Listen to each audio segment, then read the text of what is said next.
But also, does anybody really think that if Joe Biden is elected president, he's going to be the one calling the shots? Talk about separation of powers. Joe Biden, again yesterday, because it was a day that ended in Y, on the few days that his handlers allow him to broadcast outside of his basement, he had another big error. Joe Biden was giving his typically soaring rhetoric in an interview with a local NBC affiliate. Take a listen to his oratory. What's the president doing? Look, Venezuela's top-line message is President Trump's policy is an abject failure. That's the top-line message. For those of you who are not familiar with teleprompters or with political notes, sometimes you'll see the top-line message. That's the point you've got to drive home. But that's not, you don't say the top-line message. That's the part that you keep quiet and keep in your head. Unless you don't know what to say, you've forgotten how to conduct politics, you're not really in control of your rational faculties, and you're just reading off of a teleprompter, which is obviously what Joe Biden is doing.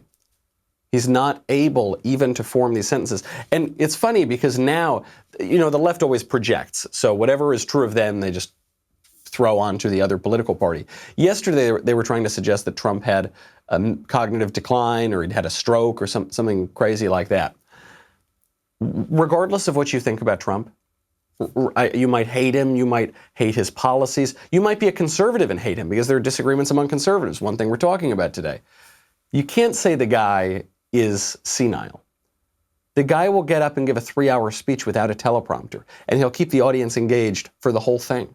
In fact, he keeps the audience more engaged without a teleprompter than he does with a teleprompter. But certainly he can read a teleprompter.